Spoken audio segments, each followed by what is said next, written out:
Good morning, my dear students, and welcome to the class on civics. Today we are going to begin the first chapter of civics, and that is titled as the Union Legislature. This is a chapter that you have to prepare for your first examination. So, what do you mean by Union Legislature? India is a country that consists of various states. So, what happens? We have got a central government at the center, and we have got a state government in each of the states. So that's how India is divided, which means that's how India is comprised of. We have got a central government at the center, and we have got the state government in each state. So this is how India consists of various states, and we have got a central government at the center, and we have got the state government in each of the states. So there are three organs of the government. Okay, this government has got three organs. It's important thing that you have to keep in mind. These three organs. First one is legislature. Second is the executive, and third is the judiciary. These are the three organs of the government. Okay, and what is the function of these three organs? The first function, the function of legislature is that they are the ones who prepare the law. They make the laws, and executive, they implement, they put into practice these laws. And judiciary, what do? They punish the people who violate the law. So legislature who makes the law, executive who implements these laws, and judiciary is that punish the people for violating the law. So these are three organs of the government: legislature, executive, and judiciary. Legislature makes the law, executive implements the law, judiciary punishes the people who violate the law. Now, at the center we have got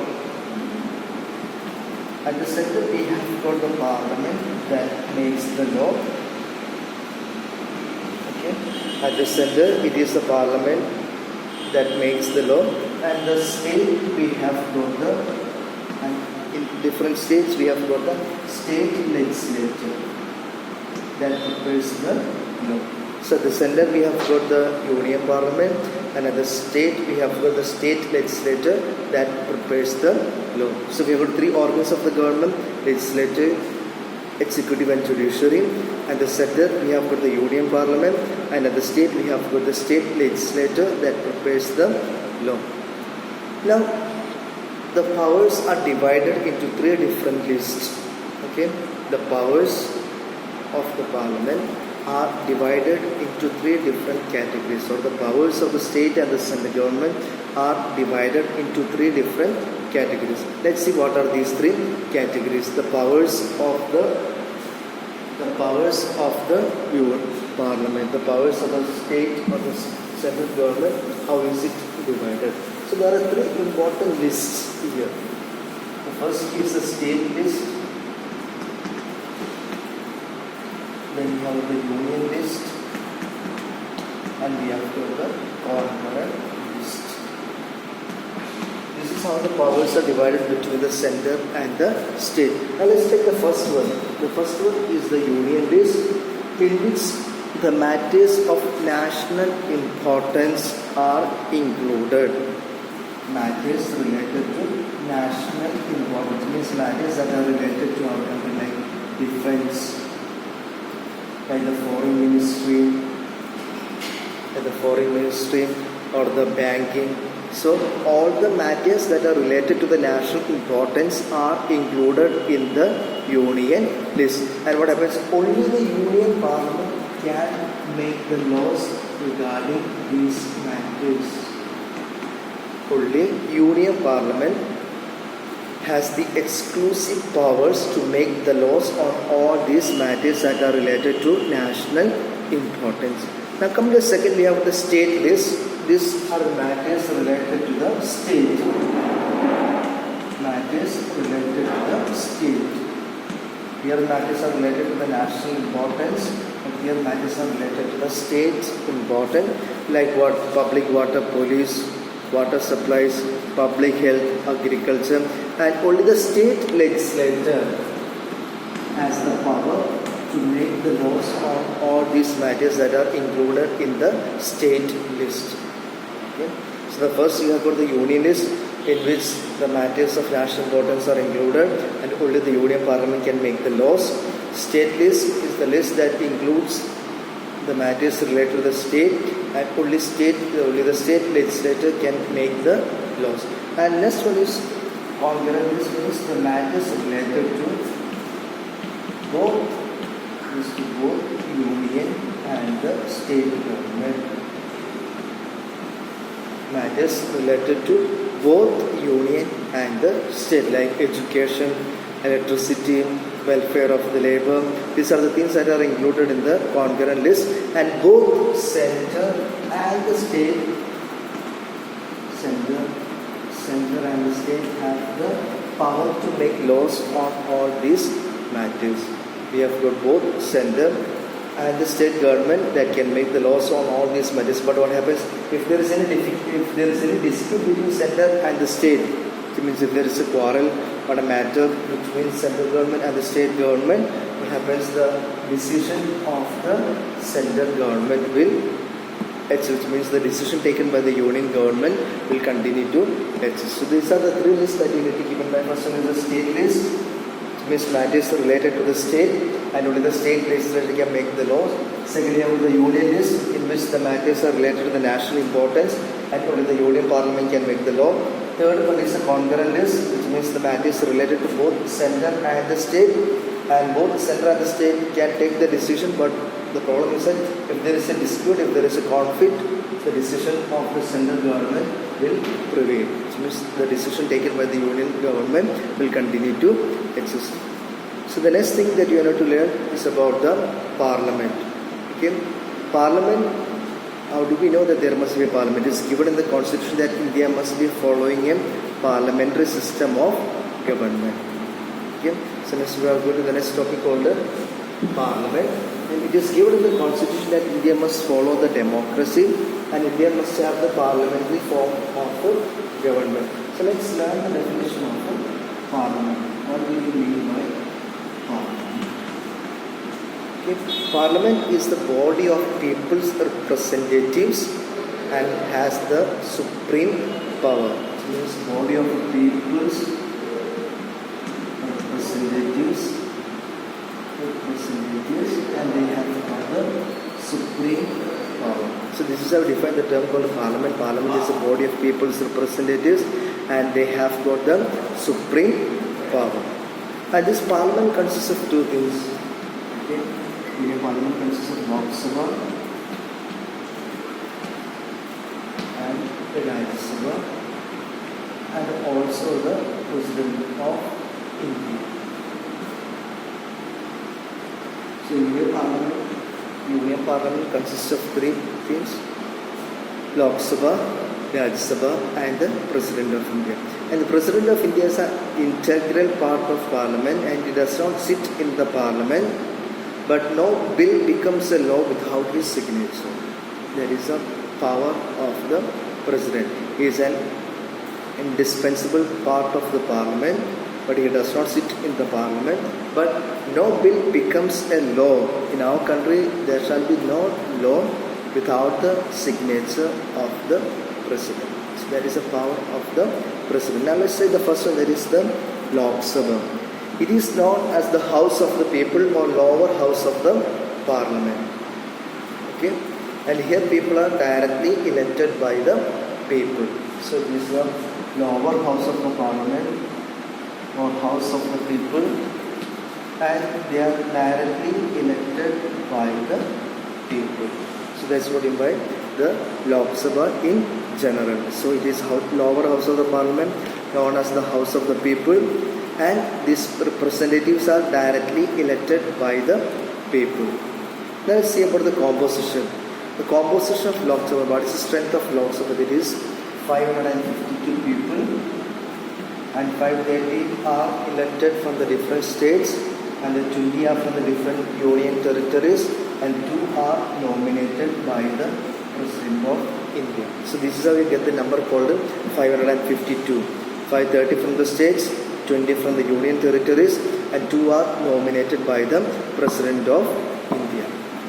Okay, and the states, the seats allotted to the different states and the union territories will depend on the population of a particular state. If the state has got more population, they can get more seats. If the state has less population, they get only less seats. And there are 2 people are nominated by the President of India. These 2 are nominated by the President of India from Anglo-Indian community. So this is about the strength of Lok Sabha. 552, 530 from the different states, 20 from the union territories, and 2 are nominated by the President of India from Anglo-Indian communities. And the seats will depend on the population of the state. If the state has got more population, can have more seats. If the state has less population, you get only less seats. Now, what is the term of the Lok Sabha? How long a member can be there in the Lok Sabha? The normal term of the Lok Sabha is 5 years. This is the normal term of the Lok Sabha. And by chance, if the ruling government loses its majority, the Lok Sabha can be dissolved. So there are 2 things that the normal term is 5 years. But before the term is over, there can be 2 things that can happen. One is can be dissolved, or one can be extended. Dissolved means it will come to an end before its term. And when does it happen? When the ruling party loses its majority. So what happens? It will be dissolved. Lok Sabha will come to an end before its normal term. But if there is a kind of emergency, it can be extended for 1 more year. So this is with regard to the term of the law. So the normal term is 5 years, and in between, if the ruling party loses its majority, the Lok Sabha can be dissolved before its term is over. If there is an emergency, the term of Lok Sabha can be extended by 1 more year. That is with regard to the term of Lok Sabha. Okay, next is about the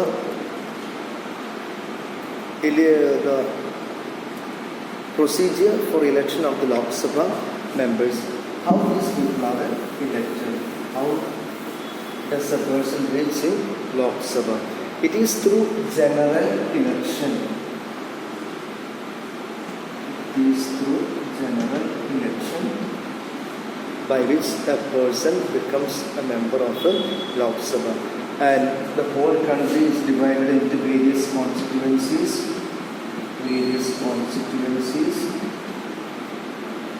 and one member from each of these constituencies. So this is how the procedure for the election happens. It is through general election. And how does the general election take place? The whole country is divided into various constituencies, and one member from each constituency is elected. Okay. Now, general election will happen after every 5 years. So after every 5 years, there will be this particular so-called general election, and every citizen who is of 18 years of age has the right to vote. And the casting vote is known as a secret ballot. Secret ballot means your casting of vote is known as a secret ballot. And so secret ballot means nobody will come to know whom the voter, the person whom you are voted for. Okay, so that's what I mean by secret ballot. So this is with regard to the election. The general election is a procedure by which a person becomes part of the Lok Sabha, and the whole country is divided into various constituencies, and one member from each constituency is sent to the Lok Sabha. And general election will happen after every 5 years, and every citizen who is of 18 years of age has the right to vote. The casting of the vote is known as a secret ballot. Okay.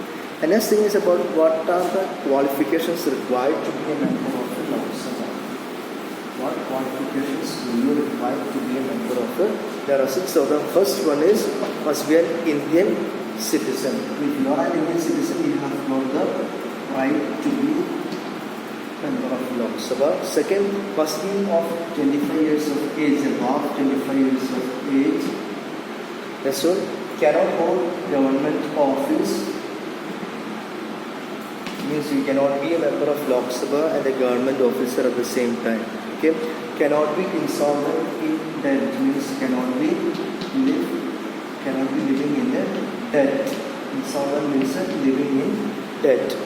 And must be mentally sound person.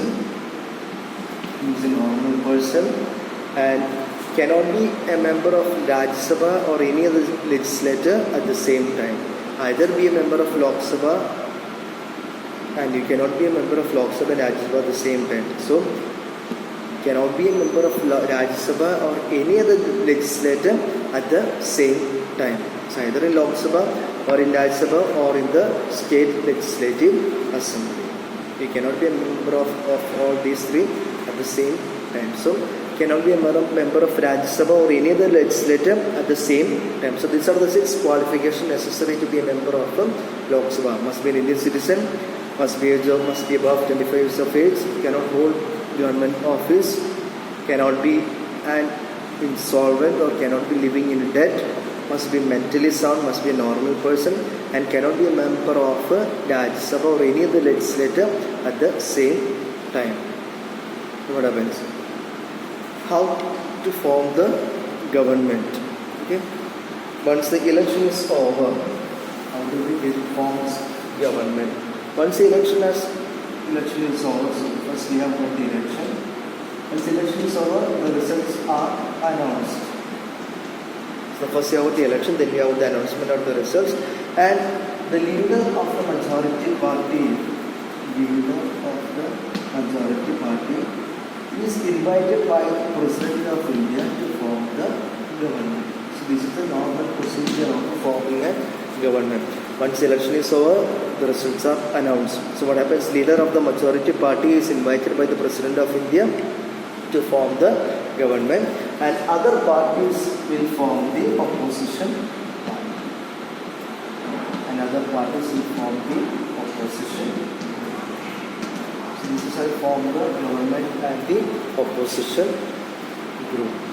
If the leader of the majority party will form the government, and all other parties will form so-called the opposition. So by chance, if no party gets the majority,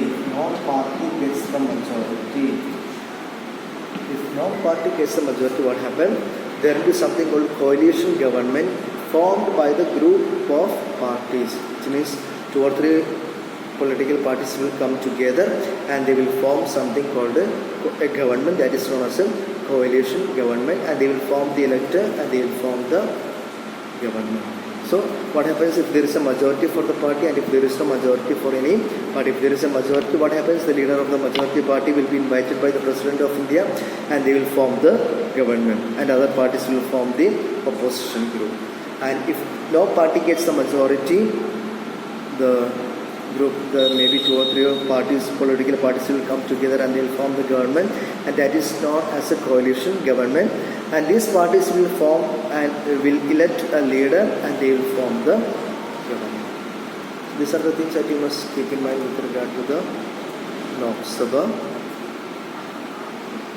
I hope you are clear. Just go through the video along with the PDF so that you will be able to understand it better. Thank you, children.